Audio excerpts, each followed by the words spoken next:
Hi, Ari. Great to see you back. Hi, good to be back.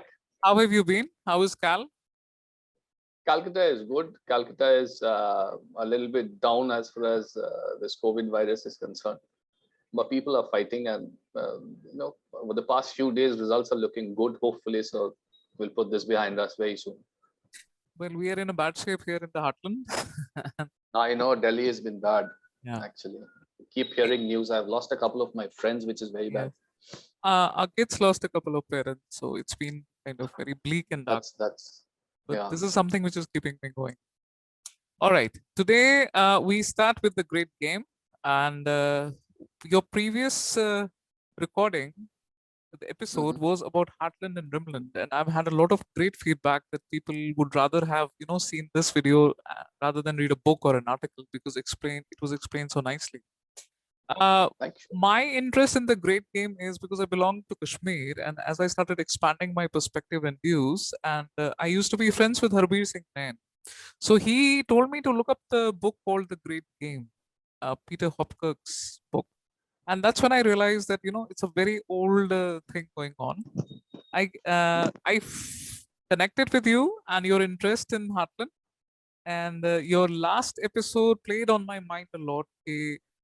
Unless we understand Eurasia, unless we understand the role that the great game played in the politics of Eurasia, we won't be able to understand geopolitics at all. So, great game seems to be a very, very important part of this geopolitics series. So I will want you to bifurcate it into segments. Today we are covering Russia. Soon we'll be covering Great Britain, and slowly as we go on. Yes, now, as it unfolds, maybe Afghanistan, maybe India someday. Right? Yeah, we'll be coming to that definitely.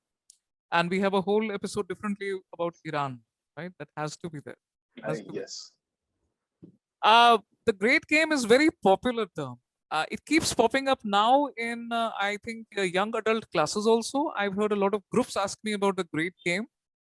It's a very romanticized version on, Wikipedia, where they just have this definition that it's a game being played between two countries and all, right? But assuming you're a big fan of the Great Game, I've learned most of the things about the Great Game from you. So I would like you to give us the origins and the background of the Great Game. Okay. Over to you. Right. Thank you. After the Mongols started getting weaker, then Central Asia became a ground for a lot of free-moving people, free-moving conquerors and free-moving generals and the army men and catpaws and proxies and thieves and smart people and dumb people, okay, doctors and spies and all. And all these guys were like, either a part of the Russian Empire or a part of the British Empire. And in between these people, and sometimes the local khanates also included, played out an epic rivalry between Russia and England for about 100 years in what is known today as the Great Game. The Western media calls it Great Game. The Russian media calls it Tournament of Shadows. And it is the result of which, at the end of it, we saw Russia reaching fearfully close to Afghanistan. Just give me 1 minute. Let me just shut down the noise, because the same noises that was there last week is also coming this week. Okay, so at the end of it, we saw Russia reaching fearfully close to Afghanistan, and which was a real threat for British India for a number of reasons. And it also saw Russian primacy over the Eurasian landmass. So this is this 100-year-old rivalry between Great Britain and Russia is what we call Great Game. Okay, that's the background of it. And as you said, I think correctly, it should be known as the tournament of shadows, because it is Russian call it the Tournament of Shadows. Yeah, I remember Narendra Sarela's book, In the Shadow of the Great Game, another great book which we'll definitely review. How did this Great Game term come into existence actually? Well, it was it was a chap called Arthur Connolly. He was part of the British Empire, and he had he met a rather gruesome fate, which we will talk about when we talk about the British players of the Great Game. Connolly first coined the term Great Game, which was later on immortalized by Kipling in his book Kim. So that's where Great Game came in. Okay. Who would you put the blame on? You mentioned the Mongols. Of course, they were expanding, but then the Russian thirst for expansion is well known. Or is there any other story to it? You know, we hear a lot about the Russian psyche, the dark psyche of Russian people, their crazy levels of physical and mental pain tolerance and grief tolerance and so on and so forth. But there's one more thing which adds on to the Russian psyche, which is our average Russian's suspicion towards the tribes and people of Central Asia. Okay, the lands of Central Asia, the tribes of Central Asia. And this portion of Russian psyche is rooted in the 2.5 centuries that the Mongols kept their country as a wasteland. So at the time when the Mongol power was like sort of dissipating, Russia, with its 2.5 centuries old hangover of Central Asian nomads, sort of wanted to make sure that this doesn't happen ever again. And so they took on to eastward and thus Eurasian Asian expansionism. So yes, it is a part of it. Of course, a part of it was also to keep up with the colonialism that was playing out, because rest of Europe was busy colonizing the rest of the world. But a large part of it also depends on the fact that this 2.5 centuries of their experience with the Mongol sort of played as a kind of a background to their Asian expansionism. I did not know this. So you're saying basically there's a Russian gene for expansionism? I believe so. I believe so. When did Russia begin to resist? The first resistance came in the year 1380. Like there would be lots of dates, but I would try not to confuse people with a lot of dates. The first resistance came in the year 1380. The main chap was a crown prince, Prince Dmitry Ivanovich of Moscow. He faced a Mongol general by the name of Mamai. The battle is known as the Battle of Kulikovo. That was a river. They met there, and for the first time, Russian forces defeated the Mongols. That was 1380. Sorry, that was 1380. Did I say 1380 or 1480? I said 1380, right? I said 1380. Yeah. So 1380 is when Battle of Kulikovo took place, and Mamai was defeated, and the first time a Mongol general gets defeated in a battle, and this leads to the rise of Moscow province, and this leads to the formation of modern Russian state. That was 1380. Exactly 100 years after that, exactly 1480, there was this very famous standoff by the name by Ugra River. At this time, it was Ivan the Great. Okay, so this, like, you know, they've got the river flowing, and you've got the Mongols on one side of the river, on one bank of the river, you've got Russian army on the other bank of the river, and they're facing each other, a stare-off competition kind of a thing. I think it was autumn and start winter, and then the snow starts falling, and then suddenly what happens, for the first time probably in their history, Mongols lose their nerve and they turn their back towards the enemy. Not a single arrow shot, nothing happened. They just turn their back and they start marching back. And Ivan the Great seizes this opportunity. He doesn't engage with the Mongol. He also turns back his army and he marches back. But what happens at the end of it is the word spreads that, you know, Mongols are losing their spunk. So that was another massive blow which the Mongol took. And this 1480 is the time when, you know, the Mongols, even probably they realized that we are not what we used to be. And that was the time when it started, when Russian Empire started expanding. Then what happened is from one Ivan to the next, from Ivan the Great to Ivan the Terrible. Now, Ivan the Terrible is not actually Ivan the Terrible. Ivan the Terrible is Ivan the Formidable. If you translate the Russian into English, it's the Western media that makes him Ivan the Terrible. So Ivan the Terrible between 1552 and 1556, Ivan the Terrible stormed Kazan, which was one of the Mongol Khanate. He stormed Astrakhan, which was another Mongol Khanate, and he freed both these two Khanates. He added it to the Russian Empire. He chased the Mongols out of there. And now the Mongols were finally left in Crimea. And Crimea, Ivan the Terrible, Ivan the Formidable, call him whatever you want. He left Crimea because Crimea was under Ottoman protection then, and Ottomans were still very strong. So by the 1550, 1560, Mongols were mostly a spent force, and their primacy was no longer there as far as Russian lands were concerned.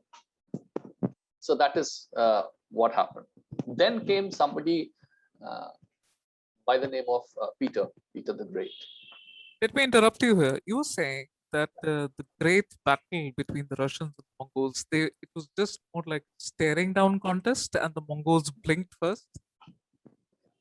Kulikovo was where they were defeated. Ugra was where they were stared down and they left. They turned around and they left. And that's how it started. And I understand the term for Ivan the Terrible. Of course, the Western kind of the Orientalism starting. Ivan the Formidable looks much better. Yeah. Yeah, you wanted to mention Peter the Great. So is this Peter the Great is generally associated with the industrialization of Russia.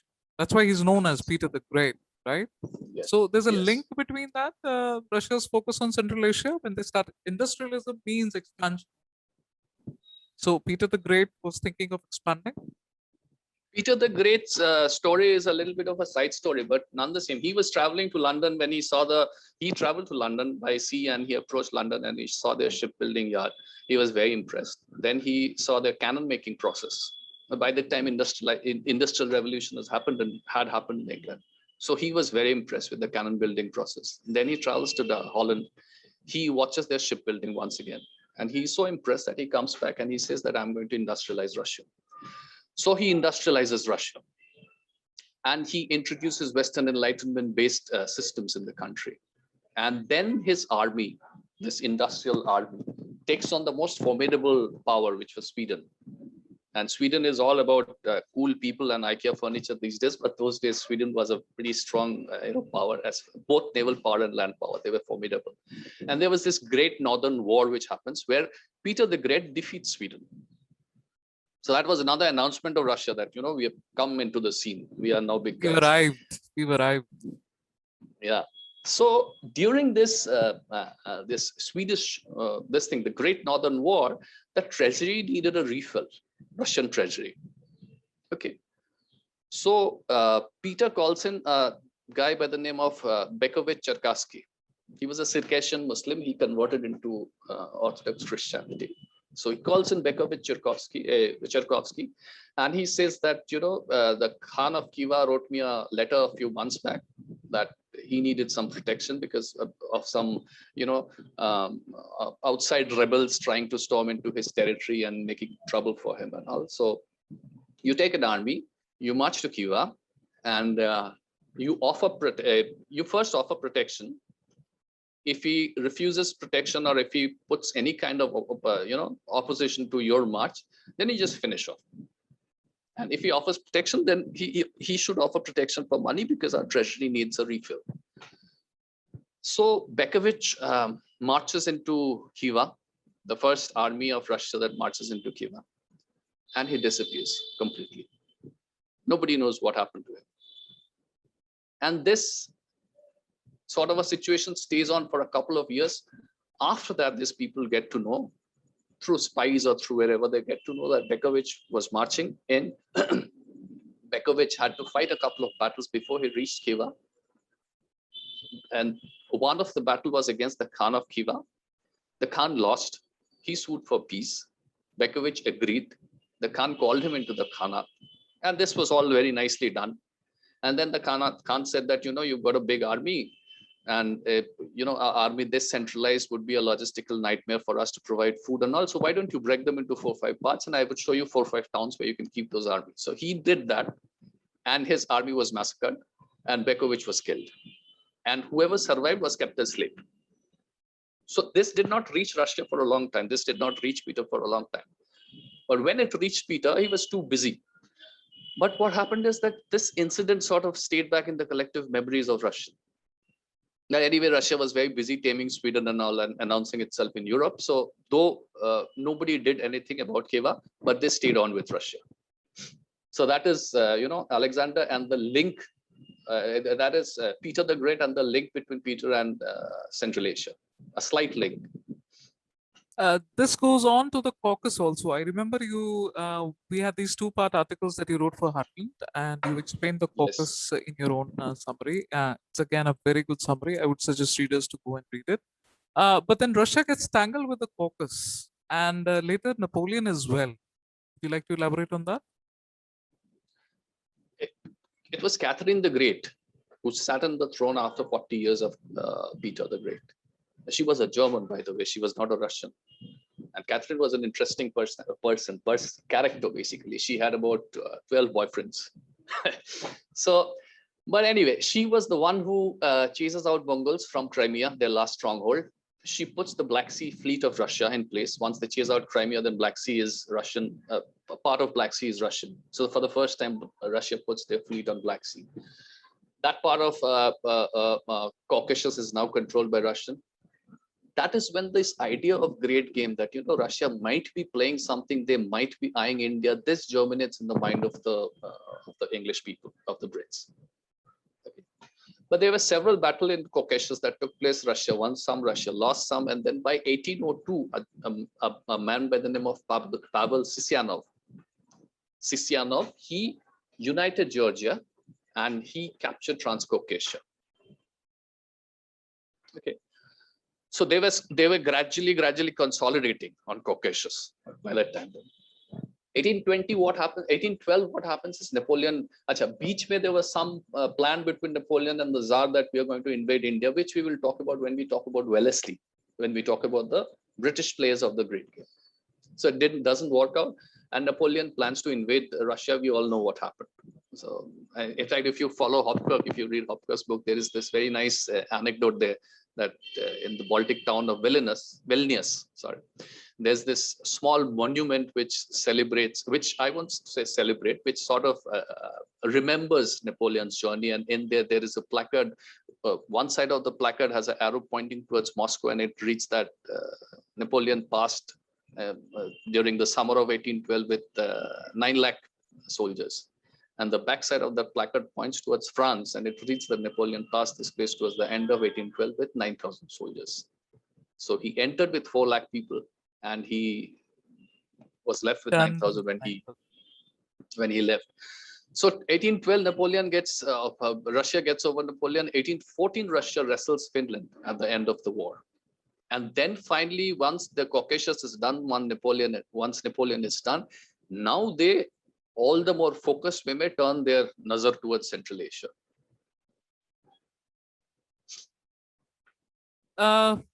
Here, the Russia seems like the bear that it eventually has come to, symbolize. Yeah. Wanting, I be setting up a challenge for Great Britain. Tell us about this person called Muravi, because I think Khiva is a very strategic point in the story. Khiva was the first point, actually. Right? Khiva has more stories. So, Nicholas Muraviev, I think. Nikolai Muraviev. Nicholas Muraviev. In 1816, 17, I don't remember now. After Caucasus was sort of taken by, part of Caucasus was taken by Russia. This gentleman by the name of Alexei Yermolov, he was a general. He was a Napoleonic war hero. So Yermolov was in charge of Caucasus. Yermolov decides to dig up the Khiva issue. And then once he digs up the Khiva issue, he calls this young guy called Nikolai Muraviev. He was a captain. He was only 24 years old. He calls up Muraviev and he says that, just about 100 years before you, that was 1816 and 1817, and 1717 and all was when Bekovich went. So just about 100 years ago, somebody tried to go and talk to Khiva people, and he disappeared without a trace. So you have to take this journey. Now there are two things here. Muraviev was, people ask a lot of questions about why Muraviev, why so young. The advantage with these people, young people, and both Russia and Great Britain was doing the same thing. They were always putting in young people in Central Asia, because it would be a diplomatic nightmare to put a colonel or a major there, an old guy. Young people were very easily. you could disown a young person very easily. You could say, oh, he's a lieutenant, he got lost. Oh, he went on a holiday. Oh, he went on a hunting trip. Oh, he went to look out for good breeds of horses. Oh, he got lost. But it was very difficult to disown a person who was a general or a major. So most of these guys, all the Connollys and the Stoddarts and the Muraviev that we hear about were young guys. So, and this guy was picked up for a number of reasons. Number one was he was a linguist. He knew the Central Asian languages, a couple of Central Asian languages. And Muraviev was very, how shall I put it? He was a kind of a pro in the Eastern way of talking. A lot of platitudes, a lot of compliments. You know, the Ji Huzur type talk, he was a pro in that. And when we talk about the Khanats and the Khans and the kings and the sultans of this area, they like a lot of Ji Huzuri talk, which was not a part of Western culture that way. And definitely not a part of Russian culture also. Muraviev was pretty good. He had a very flowery language which these people liked. So what Muraviev did was he took about 6 or 8 camels. He disguised himself as a Turkoman, a Tarkoman. And he starts walking into Khiva, and then he joins another caravan, and then the big caravan, he becomes a part of the bigger caravan, and they move towards Khiva. And people again question his dressing up, his kind of sort of, you know, disguise, his disguise as a Turkoman tribesman. But the advantage that he had there was that this Turkoman people were pretty grumpy people, and they had never traveled anywhere outside their Khana. So for an average Central Asian, a Chechen or a Russian or a French look the same. So it was easy for him to disguise himself. So he takes his disguise and he gets into Khiva. Before he reaches Khiva, of course, the Khan also has his own spies and all. So they get to understand that this is a Russian who is coming. And this is a Russian in a disguise. So why is he coming? So the Khan is in 2 minds, actually. Once Muraviev reaches Khiva, the Khan puts him into house arrest. On days, he takes him out, he lets him visit the city. On days, he again puts him back into the house arrest thing. On days, he treats him with good food. On days, he lets him starve. Because he's not being able to make up his mind on what to do with this guy. Because this guy is not harmful. He is not come here to wage a war. So, aise karte, I think about 6 months or about 9 months pass. And then the Khan decides that, okay, this guy is harmless, let him go. So, Muraviev is let out of Khiva alive. And once Muraviev lands back in in Russia, this is the first super comprehensive account of the entire region of Khiva. Climate, topography, people, army, food, you name it. Anything that you can think of. Muraviev had captured all the intelligence. What happens to Yermolov later on, the guy who asked Muraviev to go, he would later fall out of favor. But Muraviev would go on and he would reach high places, and he would reach to those places where you could actually have direct influence on the Tsar. Not directly, but through people, through the bureaucrats. Out of whatever intel Muraviev collected, one thing which again, like sort of lodged itself permanently into the psyche of Russian people was that the Khan of Khiva, not the Khan himself, the Khan was there for sure, but Khiva as a Khanat, they had lots of Russian slaves. So they, I mean, you keep hearing about Russian slaves in Central Asia is a different thing, but you go and you meet those Russian slaves, which Muraviev did. You go and you talk to those Russian slaves, which Muraviev was allowed to. He did talk to a few Russian slaves. That sort of like kind of, we have slaves there in Central Asia, kind of again lodged very deep into the Russian memory. So eventually when the time would come, this would be dug up. So that is about Muraviev. And Yermolov. A question here. Russia's expansion, do they also have this nationalism coming into the collective psyche? And what about the areas that they are consolidating? Are they willingly adapting to that Russian nationalism, or they still keeping their ethnic identity separate? Give us an overview of that a little bit, because Russians, again, lots of ethnicities, they are expanding. It's a good thing to be with the Russian Empire, but at the same time, as far as I know, the Tatars, the Cossacks, and everybody, they still have their ethnic identities. So, was there a clash, or No, did it happen peacefully? No, there wasn't any clash worth speaking that I can think of, excepting the Caucasus part. most of the empires, most of the territories that Russia was integrating with within their sorry, It's okay. it started raining, so all the flies have started coming. Okay, so most of these territories that Russia was sort of administering were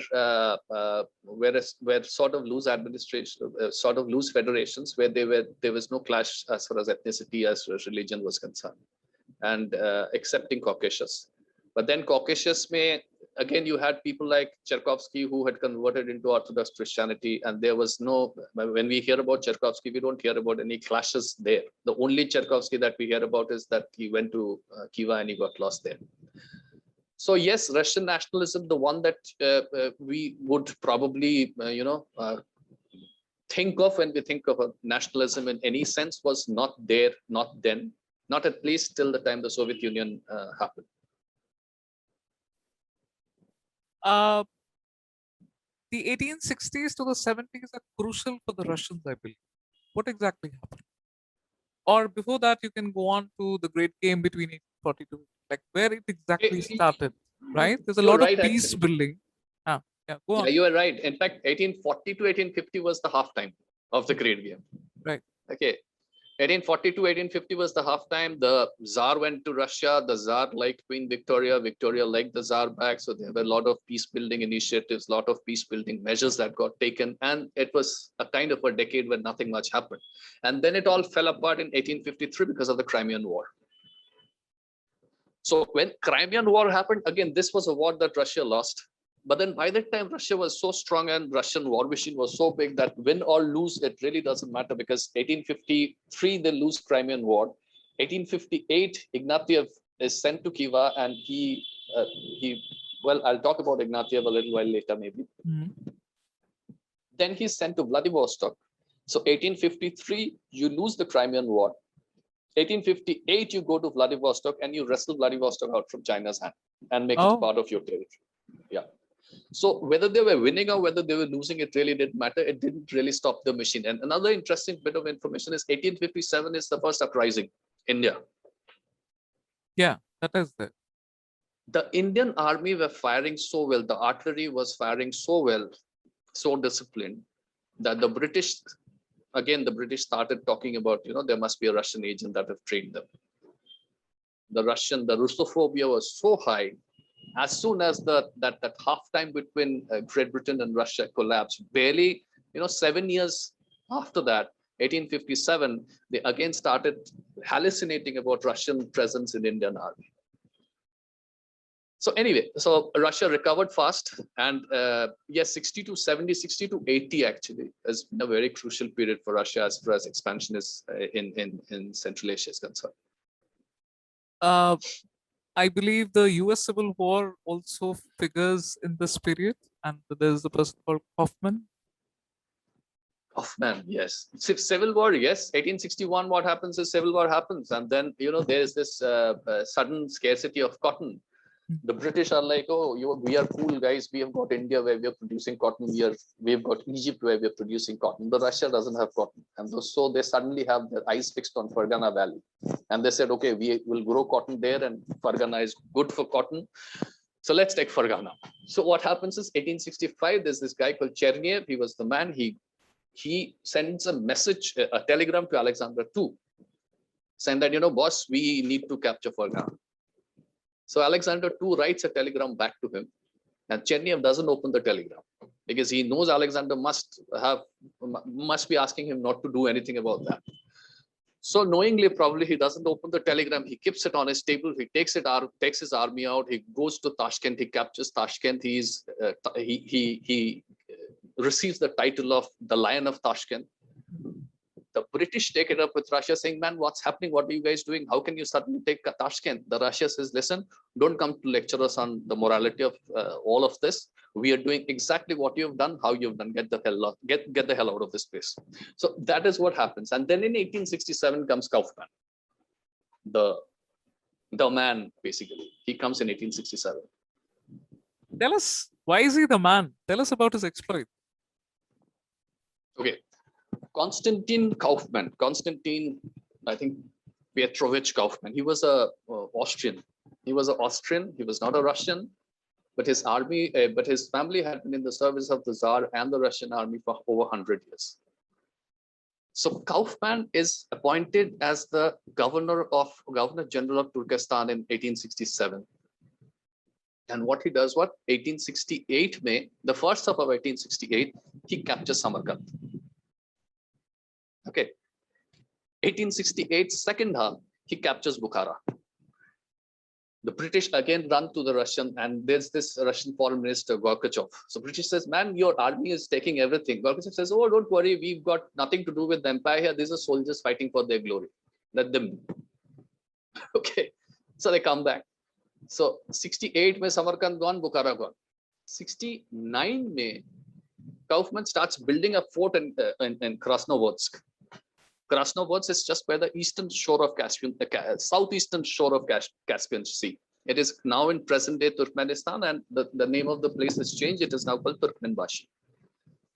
So Krasnovodsk, if you start building a fort, which means you have got entire access. Your fleet is like, now your fleet can travel, sail through Caspian Sea, and now you have a fixed permanent depot there in Krasnovodsk. So he does this, and he's chupchap for about 2-3 years. 69 May, he starts building the fort. 69, 70, 71, 72, I think he was silent. And then 73, he sends 3 columns to Khiva. 1873. So what started in 1873? So, yeah. So what happened in 1717 with Bekovich-Cherkassky now finally is getting its complete shape under Kaufman. 1 column from Orenburg up north, 1 column from Krasnovodsk, and 1 column, I think, from Samarkand or Bukhara. 3 columns from 3 angles, all onto Khiva. Khiva gets taken down. 1873, Khiva gets captured. The British people shout, what's happening? Gorbachev says, soldiers fighting for their glory. 1874, this guy captures Kokand. So between 67, when this guy came into Tashkent as the governor general, you have Samarkand gone, you have Bukhara gone, you have Khiva gone, you have Kokand gone. And then finally, what happens is a little while later after that, Alexander II reigns him. But by that time, then Russia was firmly entrenched in what we call today Uzbekistan. So if you are if you try to draw a line from the northeastern shore of Caspian Sea right down to the Pamirs, the diagonal line that is there is where Uzbekistan is, and that area is completely gone to the Russian now. So that is Kaufman, basically. That is what he did. He's the biggest, he's the single, most important architect as far as Russian expansion in Central Asia is concerned. The Brits seem to be caught every time sleeping. Why is that? Did they not take Russia seriously all these years? No, they took Russia seriously, but there is a big reason behind it. British were a tentative land power. They were a very good naval power. If you look at the British colonies, how shall I put it? With the exception of Rhodesia, every British colony has got access to open sea, had access to open sea. They were very good in as far as their naval prowess was concerned. As far as land prowess was concerned, they were tentative. And here you have the biggest land expansionist power since the Mongols. And they're bigger and they're better than the Mongols because the Mongols were nomads on horsemen. These guys have trains, and these guys have railway lines, and these guys have arms, cannons, and these guys have guns. And these guys are expanding everywhere. And the British, what they were trying to do is, the British were trying to put a spanner in their works. So when we talk about the British player of the great game, you would see that, there was this term masterly inactivity, which the British people sort of coined for themselves. What happens is when Russia is on full swing as far as Central Asia is concerned, the Brits were sending spies to talk to the local khanates and the khans of the local khanates and to disrupt the Russian expansion machine. But that's the best that they could do, because they probably never had any serious plan as far as Central Asia was concerned. They were only happy to keep India under their occupation. That seems plausible. So when did this focus shift to Afghanistan? Russia's focus to Afghanistan? It shifted as soon as this Uzbekistan route was taken. What happens is, if you look at the Caspian Sea, From the northeast tip of Caspian Sea to Pamir is where Uzbekistan is. From the south tip of Caspian Sea, you have Iran, which was those days Persia. So from the southeastern tip of Persian Sea, if you try to draw a line towards Afghanistan, you would see that this was a land which is present in Turkmenistan. This was a land which was contested. This was a land which was a transit sort of a land. Sometimes Iran claimed it. Sometimes the local khanates grew strong, so they claimed their own independence. Afghanistan was not sure what to do with the northern border. So this was a kind of a land which was lying there.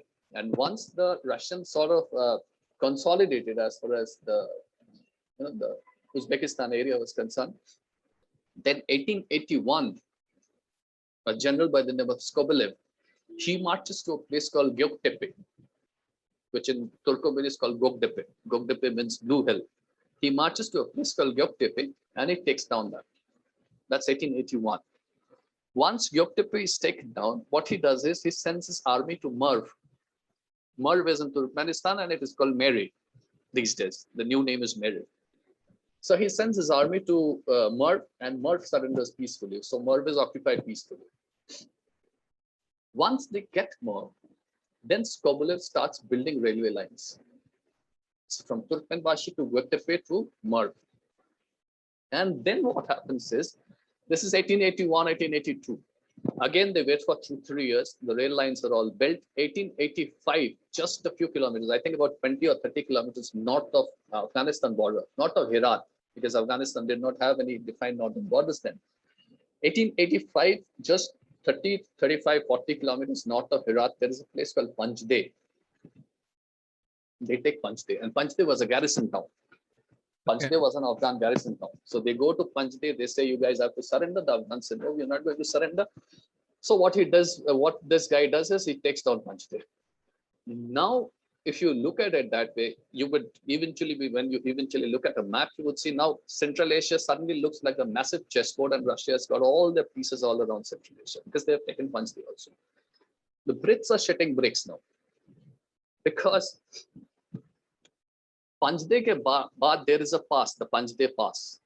And Panjde Pass opens into Afghanistan. If you cross Panjde Pass, you are in Herat. Now, once you are in Herat, you are in what is the Invade India Highway. You know, so from Marv, so from Marv to Panjde and you cross Panjde and you enter Herat. So Herat, Kandahar, Quetta. And all you need to do is you need to just enter Herat and you need to announce to the world that, guys, we are here to invade India. Anyone wants to join us, the Afghans will all join. Okay. And then it will be a cakewalk. So the Brits are like sort of like they are seriously alarmed. That, you know, every time we go, we talk to you guys, say, okay, soldiers fighting for their glory, but this seems like a very coordinated move. And now you are in here, then it means that you guys really actually have your designs on India, something which you guys have been sort of, how shall I put it, refusing to accept. Over the past 100 years, you've been refusing to accept that you have designs on India, but now you are here north of Afghanistan, and it's just 2-3 days walk from there. And you've got a well-stocked army, you've got a well-supplied army, you've got your train lines, you've got your depot, you've got your garrison, you've got everything. So it's not just 50,000 Cossack under the orders of Paul marching all the way from Russia across Central Asia to invade India. This is a much more organized sort of a action, kind of a plan. So that is what happens in Afghanistan. That is how close to Afghanistan Russia gets actually. When we finish this, we'll do a little bit of speculative thing that had Russia actually invaded India, would it have been better? Okay. All right. Moving on. So that's the time I think finally the northern borders of Afghanistan get established, I believe, 1880s, right? After the 1887, yeah. 1887 after incident. Panjde incident. Tell us something about that. No, 1887 is where finally the northern borders of Afghanistan, after, I don't know, 50,000 years of deliberation, ki kahan kya border kiya jaye, they finally decide that, okay, let's define it. So Russian gets Panjde, but Afghans retain the passes. And because, as I said, because the Brit army was a tentative land power, Great Britain was a tentative land power, it was never a very sure land power, which is which is evident the way they suffered in Afghanistan, actually. So what they did was, once Panjde was secured, they did not want Russia to travel anywhere beyond, anywhere closer. So what they did was they secured Chitral Hunza and Swat in quick succession. So you have Panjde, which is secured. There were 3 or 4 more places from which the army could enter, because they had their presence in modern day Uzbekistan, Tashkent and all. So those were places from which they could enter. So quickly secure Chitral, Hunza and Swat, and they do that. We're talking about Russia. We're talking about Russia. British. The British the secured Chitral. Yeah. So the Russians are stopped at Panjde? The Russians are stopped at Panjde? They stopped at, yeah. Officially, the borders were drawn. This is Russia. This part is Russian Empire. That part is, British India. So, and the British secure their passes just to make sure that these guys don't enter from there.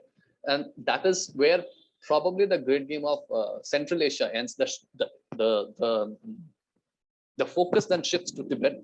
And Tibet ka kissa is like, ek full teen mali. So you have one China from one end, you have Russia from one end, you have British India from the other end. All 3 of them trying to influence Tibet. And it ends in young husband massacring those hundreds and thousands of Tibetan, but that's a different story. That's not a part of the Central Asian great game story. What happens after that? Sorry? What happens after that? I think pretty much it's the same since then. Yeah, that's for a few chessboard pieces moving here, right? That sustains, and the next time Russia tries to invade Afghanistan is 1979. Yeah, we all know the story. Yeah, you are. Spilled over to Kashmir. So, yes. How do you finally see the Russian side of the whole story? The great game. We're focusing on the Russian side today. We're focusing on Russian side, but yes, you have to pull others as well. If I am to sort of sum it up, I see it as an enormous vision consistency, that lasted over generation. In fact, that outlasted generation as far as Russian vision towards Central Asia was concerned. Why it is enormously consistent is because if you follow the Romanov dynasty, there's a lot of back and forth in Romanov dynasty. The father becomes the Tsar, and then he's murdered, and then somebody's nephew becomes the Tsar. And then they discover that the guy is a little soft in the head, so his mother becomes the Tsarina, and then somebody else. So there's been a lot of back and forth, and it's a complex hierarchical structure, a genealogy, not a hierarchical structure. I'm sorry, it's a complex genealogy if you follow the Romanov dynasty. But one thing, their vision about Central Asia stayed strong. And a series of extremely persistent, extremely well-coordinated movements to back it up. While British were all tentative as far as Central Asia was concerned, Russia was absolutely sure that we have to convert this into our backyard. We have to get this. And it's not just that they annexed it, they administered it, they did it quite well as far as developed it. They developed it, of course, during the Soviet Union time, whatever little they could do, they developed it. So this was one point number 1. Point number 2 is the enormous results that they got in terms of real estate, because at the end of it, then Russia had about 3.8 million square kilometers in the Asian landmass by the time this borders and all were drawn. As far as the journey is concerned, for my understanding's sake, I break it down into the Kulikova and the Ugra part. That was the first part. The second part was Peter and his industrialization. The third part was when they lost Crimea in 53, they started modernization.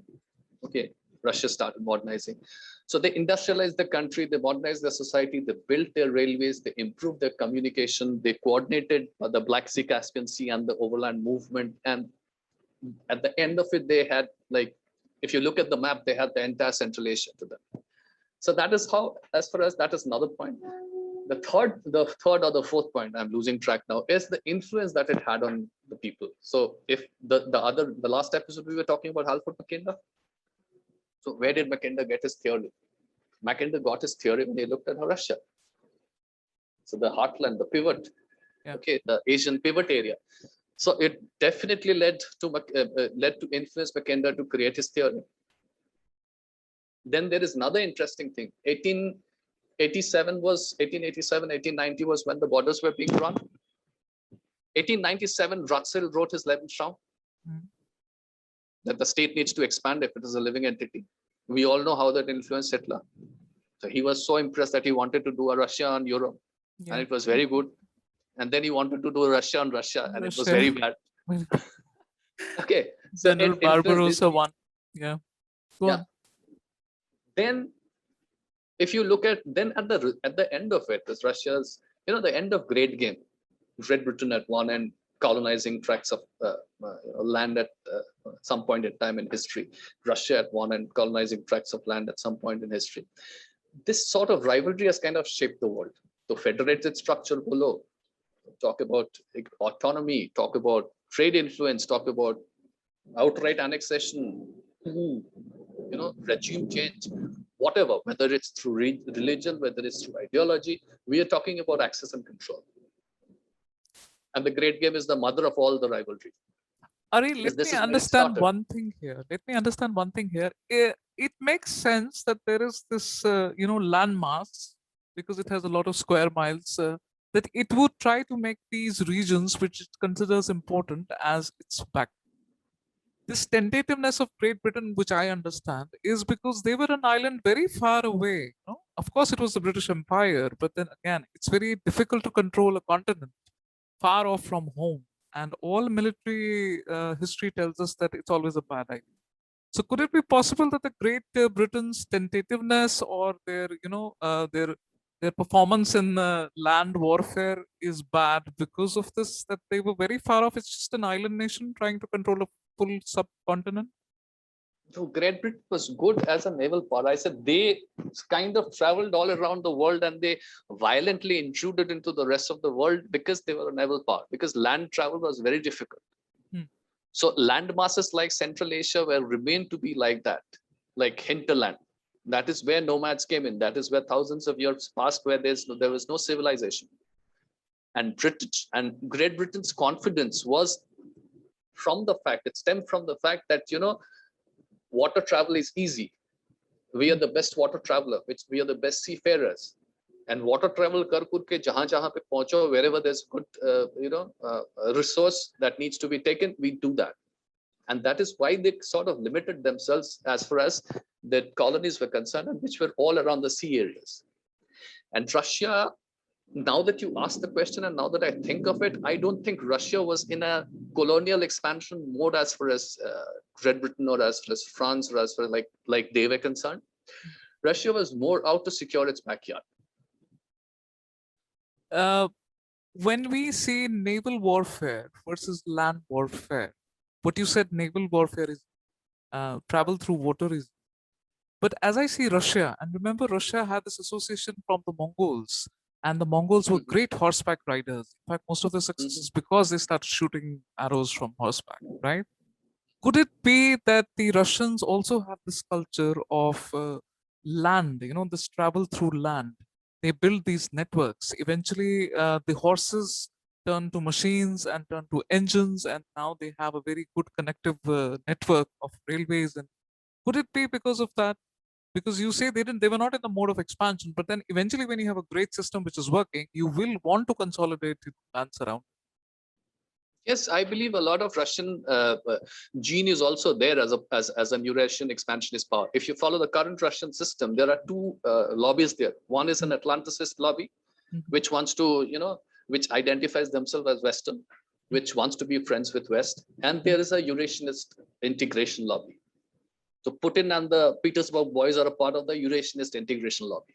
They look at themselves essentially not as Western, as European, yes, but not as Western people, because their value system is completely different.